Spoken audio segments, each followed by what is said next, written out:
que ahora no nos... Listo.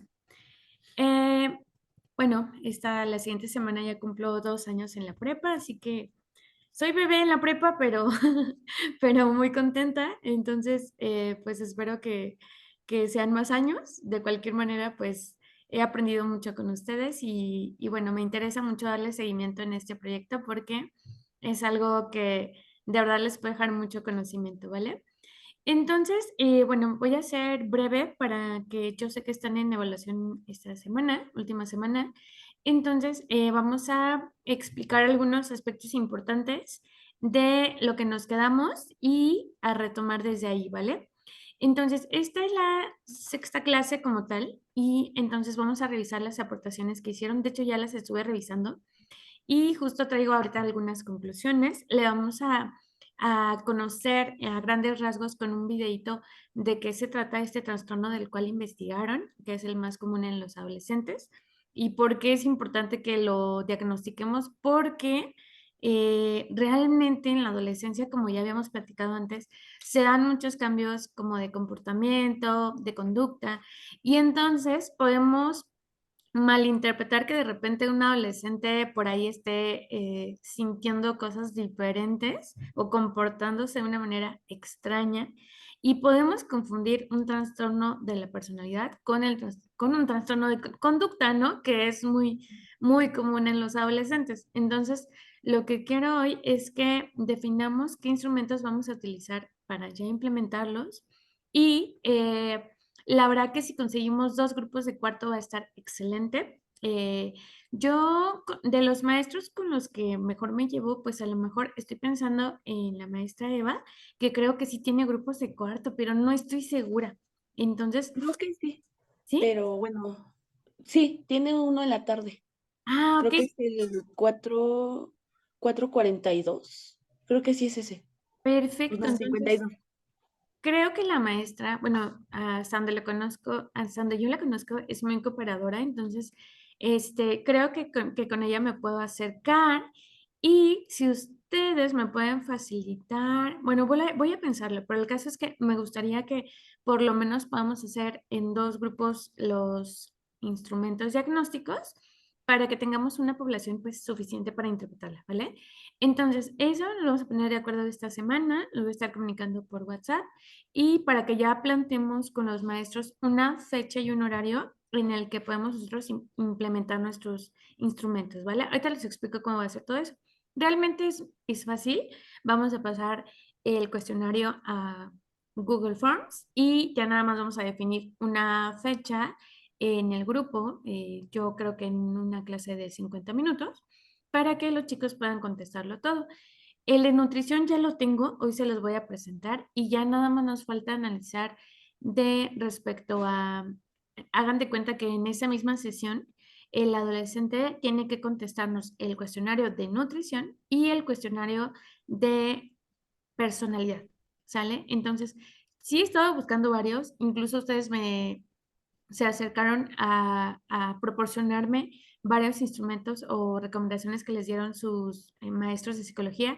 El problema es que una de dos, o ese test no es específicamente para trastornos de personalidad, o la otra es que son test bien grandes, súper largos, y que no son viables de implementar. O sea, necesitamos buscar algo que sea más práctico y que ellos puedan contestar máximo en 50 minutos, considerando que en esa misma vez van a contestar lo de sus hábitos alimenticios, ¿sale? Pues ahorita les voy a presentar varias propuestas, pero bueno, pues necesito igual que todos se pongan al tanto para que pues me ayuden a elegir el instrumento, ¿de acuerdo?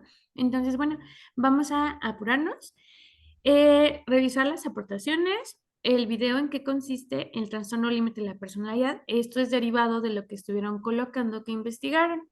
Y vamos a revisar el instrumento a implementar. En este caso, primero vamos a empezar con el instrumento de nutrición y yo creo que en la siguiente semana estaríamos definiendo el de personalidad, ¿sale?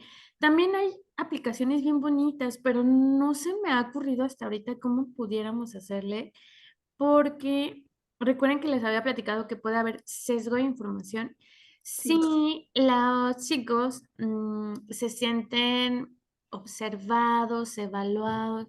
Entonces, necesitamos hacerlo anónimo y necesitamos hacerlo, yo creo que en una sola vez, en un solo cuestionario de Forms. Entonces, a lo mejor lo de las aplicaciones no es tan viable, pero he estado viendo muchas cosas interesantes. Bueno, ahorita les platico. Y por último, vamos a ver algunas recomendaciones les había platicado previamente que mindfulness se basa en ejercicios de respiración para el control de las emociones. Una de ellas, pues el enojo, ¿no? Entonces, quiero enseñarles rápidamente esa técnica para que esperemos que no sea tan necesaria, pero que si tienen que usarla, la usen antes de actuar con impulsividad. ¿De acuerdo? La asertividad que lo habíamos platicado previamente. Entonces, bueno, vamos a empezar. Esta es la carpeta, la pantalla que ahorita están viendo es la carpeta de nosotros. Aquí les he estado colocando por si alguien se llega a atrasar, pues que todos estemos en contexto, ¿no? Como dicen ustedes, y que sepa que vamos avanzando. Esta como tal sería la clase 6, entonces la anterior, si es que no la han revisado, por favor, chequenla en los links que les dejo, y fue la del método científico. Entonces, el método científico habíamos dicho de que teníamos que definir el tamaño de la muestra, ya dijimos que por lo menos 2 grupos de cuarto y también dijimos que íbamos a hacer una investigación de los trastornos mentales comunes en la adolescencia y cómo se podían diagnosticar, que este otro documento que ustedes me han hecho a favor de hacer sus aportaciones. Bueno, aquí yo les había dejado un ejemplo. Ujú. Y entonces, aquí ya tenemos algo del marco teórico. Gracias, afortunadamente ya están colocando ahí. Y les puse aquí, los trastornos de la personalidad son comunes en la adolescencia temprana. Un ejemplo es el trastorno límite de la personalidad, TLP, considerado como una enfermedad grave y asociada a una alta tasa de suicidios. Esto viene muy al tema respecto a cosas que han sucedido dentro de nuestra institución.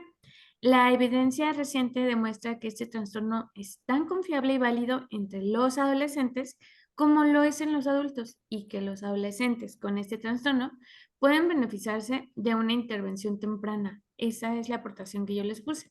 Ahora, aquí ustedes me empezaron a construir más aportaciones. Por ejemplo, Stephanie nos dice, se sabe que los trastornos de personalidad que empiezan en edad temprana y permanecen durante prácticamente toda la vida. A ver, eso es muy importante porque ustedes pónganse en el lugar de ese paciente, ¿no?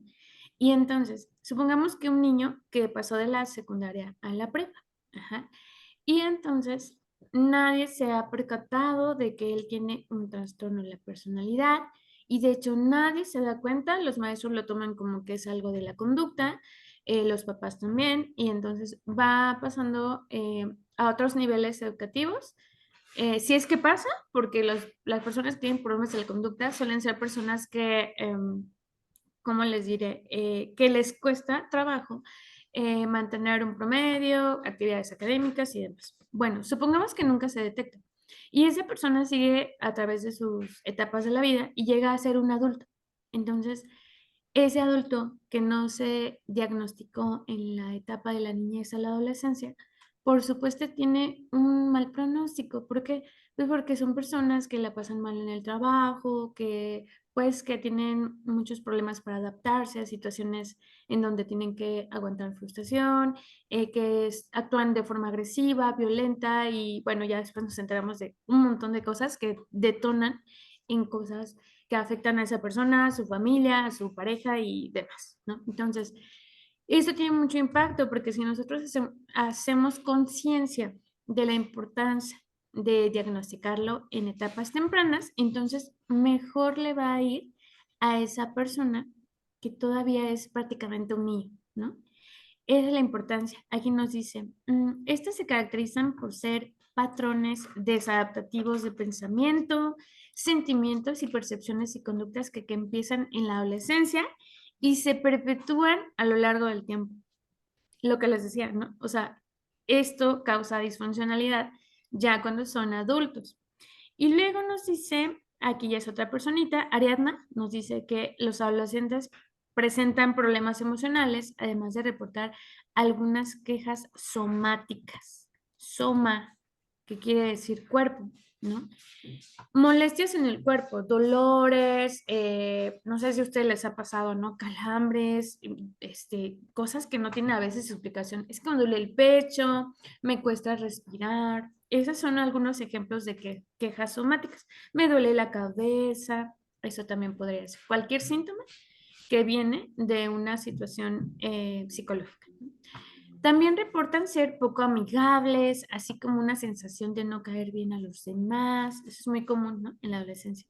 Esos sentimientos de soledad y no hacer uso de ningún recurso de apoyo, ni dentro de la familia, ni en los grupos pares, suele incrementar la sensación de desesperanza y con ello un riesgo suicida. Volvemos a lo mismo. Esa situación se puede diagnosticar a tiempo, ¿no? Que sería nuestra intención, que ningún joven llegue al suicidio, ¿ok? Hasta donde podamos, ¿no? Estos hallazgos hacen pensar en un estudio más reciente de González Fortaleza, Villatorio y colaboradores. Ahí ya nos trae el año aquí abajo, 2002, en el cual reportan que la mayoría de los intentos suicidas en hombres son consumados en comparación con los llevados a cabo en mujeres. Primer punto de nuestro cuestionario. Tenemos que colocar, si bien va a ser anónimo, lo que sí tenemos que colocar es que las personas seleccionen si son biológicamente hombres o mujeres. Ajá. Recuerden, esta no es una situación de género, género hay más, ajá, pero para fines prácticos, biológicamente, entonces ellos tienen que colocar si son hombres o mujeres, ¿de acuerdo? Y pues por ahí podemos añadir una pregunta de género para que no se preste a confusión y que podamos cuantificar de nuestras personas que estamos entrevistando cómo es nuestra población, ¿no? Son más hombres que mujeres, más en edad temprana que en edad tardía y demás, ¿no? Entonces, datos personales, pero cuestionario anónimo, ¿de acuerdo? Para que disminuyamos un poquito ese sesgo. Y luego nos dicen aquí que en otros estudios, dice, existen múltiples factores, uno de ellos la genética, pero hay uno en especial que puede ser determinante en experiencias previas o experiencias traumáticas en la infancia. Los pacientes con este trastorno informan frecuentemente haber sufrido traumas infantiles, como abusos físicos o sexuales, o vivir en una familia desestructurada. Entonces, nuestro cuestionario tiene que preguntar un poco de eso, ¿no?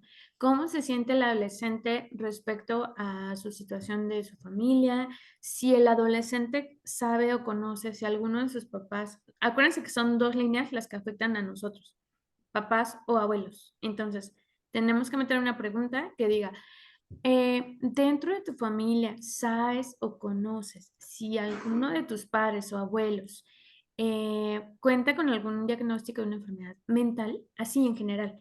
Y ahí nos van a poner sí, no o desconozco. Eso también va a ser muy importante para que nosotros sepamos de nuestra población qué tantas personas conocen a su familia a nivel mental. Y aquí me quiero detener un poquito para que ustedes mismos piensen y obviamente me comenten después cuando puedan. Si ustedes saben si sus papás o sus abuelitos tienen alguna cuestión, algún trastorno mental. Ahora, cuando decimos trastorno mental, piensan, ay, no, ¿cómo le voy a preguntar eso a mi abuelito? Es que se va a ofender, ¿no? Y puede ser que sí, porque las anteriores generaciones casi no trabajaban en la salud mental, ¿no? Pero como lo puedes manejar es preguntarle, oye, mami, papá, ¿sabes? ¿Padeciste alguna vez de ansiedad? ¿Tú te sentiste alguna vez deprimido? ¿No? Y ahí pueden más o menos indagar. Ahora, a nuestros chicos les vamos a preguntar directamente, ¿no? A ver si nos quieren platicar un poquito de eso. Y nos dice otra cosa, un posible rasgo diferenciador en pacientes que han padecido trauma y han desarrollado este trastorno y hay una diferencia en quienes no lo han desarrollado. Denme un segundito. Ay, aquí me apareció una cosa. No puede ser, me dice que me quedan 10 minutos. Bueno, recuerden que nos volvemos a conectar a este link y ya nada más. O sea, como que voy a cerrar la sesión y la vuelvo a abrir en este mismo link. Y bueno, entonces nos dice que tenemos que diferenciar entre estos niños. que han sufrido algún trauma en la infancia y tenemos que preguntar algunas cuestiones personales. Por eso es tan importante que nuestro cuestionario sea anónimo, ¿de acuerdo? Aún así hay personas que se sienten observadas y no nos van a querer contar, pero por eso hay que tener mucho cuidado y hay que revisar entre todos cómo estamos preguntando, ¿de acuerdo? Ay, pues de hecho esta aportación es tuya, ¿verdad, Carlita? Sí. Ah, bueno, es que le quería comentar Claro. que ese, bueno, yo saqué eso, me metí a la VideoUNAM Ajá. y de ahí o sea, busqué así la palabra trastornos de la personalidad en adolescentes y Ujú. me salió, es como un trabajo donde también vienen ciertas como gráficas. No lo terminé de leer porque ya no me dio tiempo y creo que ahí mismo analizaban a un adolescente con TLP. Si quieren se los mando porque la verdad no lo terminé de leer. Sí, sí, Y de ahí claro. fue de donde saqué lo de los factores. Por favor, mándenos la información que hayan encontrado y que sientan que nos puede ayudar, porque de verdad sí nos ayuda mucho. O sea, nosotros aquí acuérdense que la investigación es un mar, o sea, es mucha información. Entonces, si ustedes leyeron algo y consideran que nos puede servir, ya sea para meterlo en el cuestionario o que ustedes digan, oigan, esto se parece a lo que nosotros vamos a hacer y nos puede servir leerlo, por favor háganoslo llegar a través del grupo de WhatsApp y nosotros vamos a checarlo. Les prometo que sí lo checo, como me han compartido otras publicaciones, que de hecho ahorita voy a compartirles algo de lo que ustedes mismos me han hecho llegar. Y yo lo que hago es checarlo, checarlo, y de lo que me van enviando digo, este sí se queda, este a lo mejor no nos sirve tanto, pero nos puede ayudar en otro apartado del trabajo. Entonces, sí, por favor, Carlita. Y Ujú. aquí ya vi tu aportación, muchas gracias, de verdad.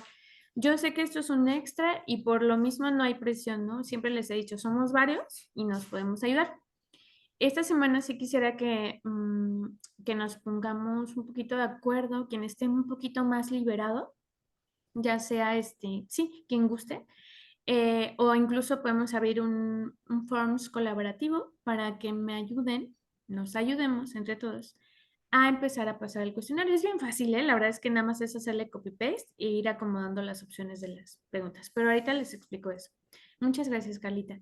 Aquí vemos otra aportación en donde nos dice que hay un estudio, miren, ya de muchísimos años, en el 98, y nos dice, ese patrón interactivo de características constituye la personalidad. Es evidente y evaluable desde la adolescencia. Aquí es en donde nosotros vamos a defender por qué estamos haciendo este estudio, qué importancia tiene. Pues que también es válido que se haga el diagnóstico en los niños, donde se pueden observar psicopatologías propias de dicho estado evolutivo, así como las características propias de la personalidad. O sea que sí, chicos, sí es válido que vayamos a investigar estos trastornos en la adolescencia y de hecho, ya lo vieron ustedes mismos, hay muchos estudios que nos dicen que sí es válido y que sí es confiable diagnosticarlo desde estas edades, ¿de acuerdo? Aquí nos ponen otra bibliografía y nos ponen los factores, vivencias, sentimientos y actitudes contradictorias en diferentes ámbitos de la vida de ese adolescente. Y ustedes se van a dar cuenta la siguiente semana que vamos a elegir el instrumento para personalidad, que casi todos los instrumentos mm, evalúan o valoran. Mi gato está haciendo un desastre. Bueno, este, que todos los instrumentos valoran varias esferas de ese adolescente. Entonces les preguntan un poquito de sus vivencias, de sus amistades, de su familia, porque obviamente como es una situación psicológica, pues también tienen que ver los factores sociales, muchísimo, ¿de acuerdo? Y ya la fueron a regañar a la gata porque está haciendo un desastre. Y nos dice otra aportación de Alondra, y que de hecho Alondra me ha hecho llegar otros dos instrumentos para la cuestión de el diagnóstico. En la siguiente semana los vamos a ver. Y nos dice que en la medida en que se considera hablar con mayor certeza del constructo de la personalidad, porque es un constructo, ¿verdad? Compuesto de varias situaciones, se podrán establecer diagnósticos e intervenciones más tempranas. Eso es. ¿Ven cómo se insiste en el diagnóstico temprano? Y luego nos dice que los factores, ¿no? Los factores que vamos a estar identificando en esos instrumentos. Muy bien, y listo. Entonces, de estas bibliografías que ya nos han compartido, chicos, ¿qué es lo más importante? Pues que ya definimos qué trastorno vamos a estudiar, ¿no? Porque además son muchos trastornos que se van a poder diagnosticar y eso nos acerca más a que podamos ser, que nos podamos enfocar en este. De aquí salió que el trastorno límite de la personalidad es de los más comunes y que por tanto va a tener importancia el diagnóstico temprano, ¿verdad? Temprano para el pronóstico de ese paciente adolescente. ¿Ok? Listo. Entonces, voy a volver a abrir esta sesión para que no nos interrumpa el video. Y por favor, volvemos al mismo link, Carlita, ¿vale? Sí. Por favor. Mm, Listo. Ok.